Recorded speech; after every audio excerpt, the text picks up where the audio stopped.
RDU 98.5. We are here back again with Nick for another audio antiquing. Now, today we're going to be talking about his AudioCulture article, Nancy Kiel, Part 1 and Part 2. So, Nancy Kiel was actually a very iconic front woman in Christchurch, and it's really cool to talk more about this. Me and Nick were actually talking about it off air. It's really important, that the new generations of musicians, creatives, the youth, they actually are aware of the beautiful people that were before them here. It's just really awesome to, get that history right in the noggin. So I'm going to read what Nick's started off with, and we'll dive straight in.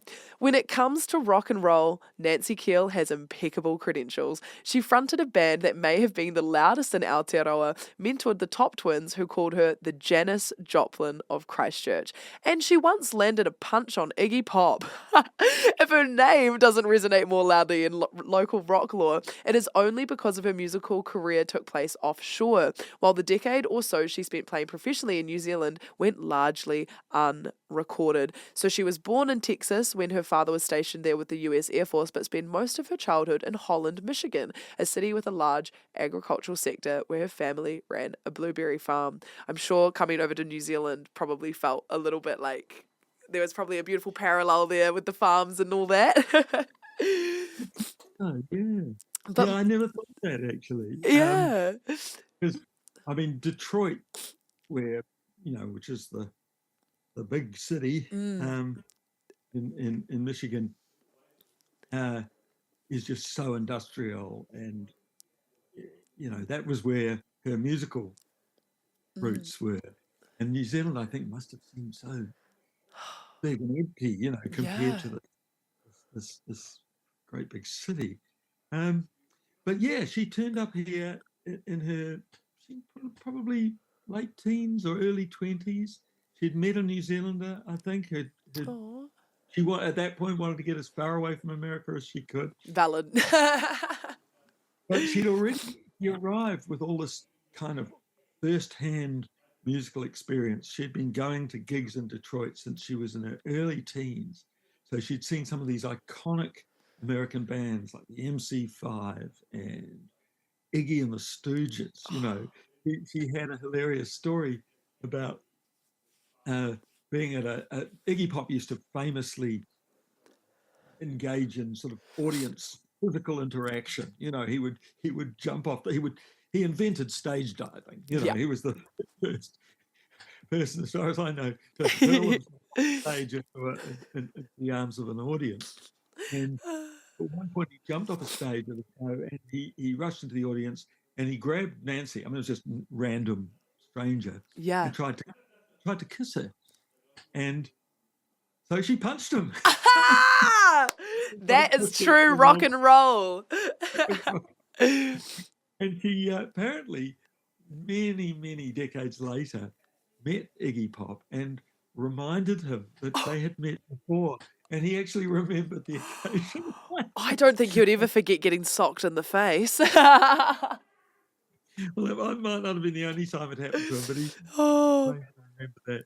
Anyway, so she'd seen Janis Joplin. She was, and also Motown. The Motown groups were all in Detroit, and they, that was the heart of sort of soul music, really. So she came here with all this experience, and in the early 70s, she formed a group in Christchurch called Baby, and they were a sort of hard rock group of the day, I suppose. They did some originals, but they also did a lot of covers of that kind of music that she'd been exposed to in the States. They did, and particularly things that used a female voice. So, Jefferson Airplane with Grace Slick, they did a lot of her material, Janis Joplin songs. And, New Zealand had really never seen anything like it. I mean, she was a real thing. She wasn't someone pretending or someone who'd learnt it off records or out of, heard about these things by reading about them in magazines. She came straight from Detroit. And she also looked like the real thing. She'd always wear dark glasses on stage. Made her very mysterious. Leather trousers, you know. Cool. And she had this cool band, Baby. But uh, they probably broke up sometime in the late 70s. But she had a succession of other bands based in Christchurch. And one of her first encounters, uh, she was playing one of these pubs in Central Christchurch, and she noticed that every time she played, there were these young twins. They would have been teenagers uh, in the audience, and they were just so enthusiastic about her. They would dance, hear her, and they'd just come out of military training at Burnham. They'd been there for 3 months, and apparently they were sort of still, kind of wearing their army boots. Yeah. And it turned out this was Jules and Linda Top, who'd, of course, grown up singing together on their family farm. But they were brand new to, they weren't performers yet. They were Yeah. just fans, and they were totally inspired by this woman, Nancy. And she sort of took them under her wing. They became very good friends. I think they even ended up flatting together. But Wow. she encouraged them as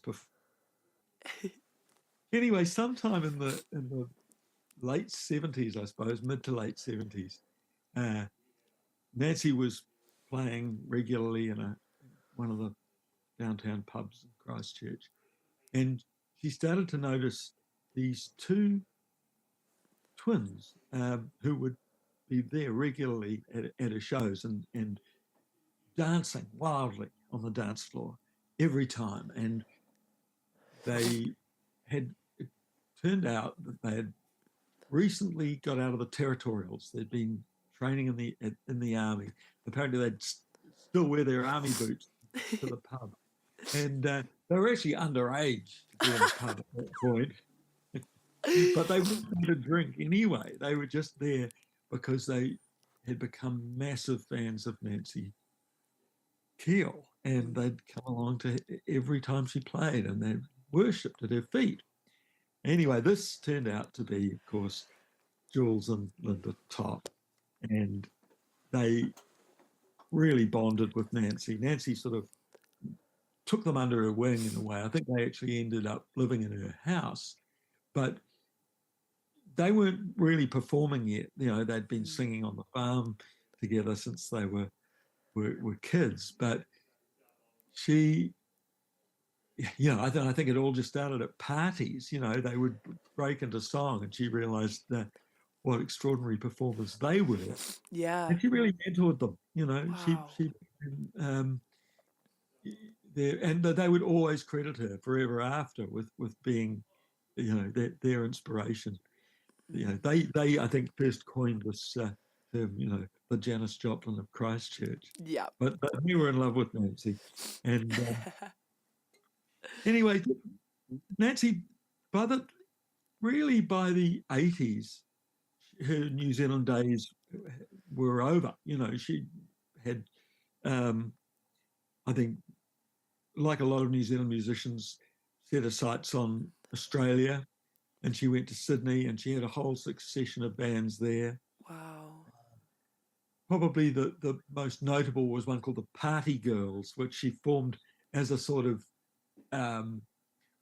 it was a response to the Party Boys, which was a sort of an all-star band of Australian musicians, all male, who were on the pub circuit at the time and doing really well.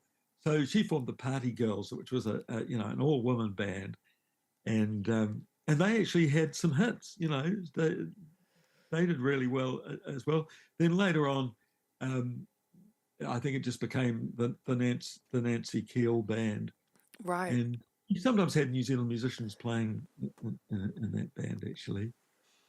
But funnily, she's still alive and well and living in Sydney. Doesn't sing that much anymore. Ended up the last decade or so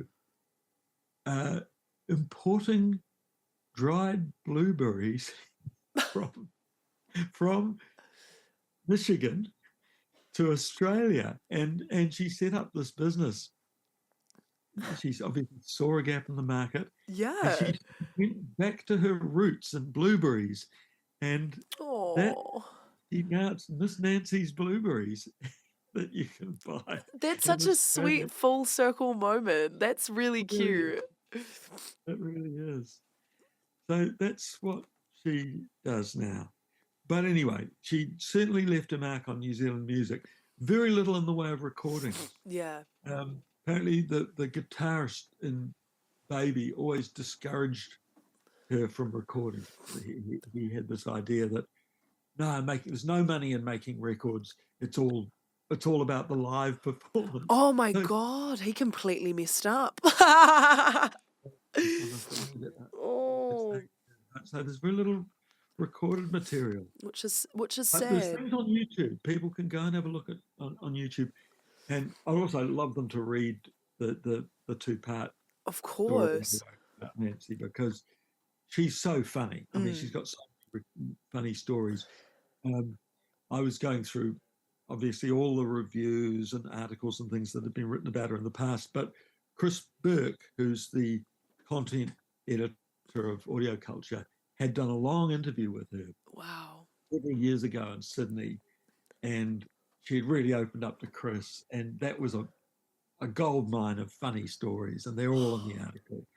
So So yeah, good. I encourage people to go and learn about Nancy, because she's an important part of Christchurch's music history. She definitely is. And you were talking about before that on YouTube, like people can find some stuff on YouTube. What would you recommend for people that are interested in what we've just been talking about? They want to read the article. What should they go and watch and listen to? Ah, one I love is her version of a Randy Newman song called "Guilty," which is just Mm, the most so it's just heartrending performance. You feel like she's really relating to the song. mm. Yeah, that's up there for people to find. It's a live performance. Oh, beautiful. Oh, well, thank you so much for another interview and chatting today about your incredible work for Audio Culture. Absolutely love it. I think I just really do have to commend you, Nick. You always seem to pick the really interesting stories. I think musicians are generally pretty people, and you don't have to dig too far to find good stories. Hey, this is true. This is true. But no, thank you so much for your time, Nick. Another fantastic article, another fantastic interview. And yeah, I wonder if we'll be chatting again with you soon. Let's hope so. Let's Yeah. hope so. Well, ka kite, have a great rest of your day and we'll stay in touch. Cracky down. That has been another audio antiquing with Nick, and we were talking about his audio culture articles, part 1 and part 2 on Nancy Kiel. Feel free to check them out on audioculture.co.nz and go onto YouTube and give that guilty a listen. Nick's always got the best recommendations. Until next time.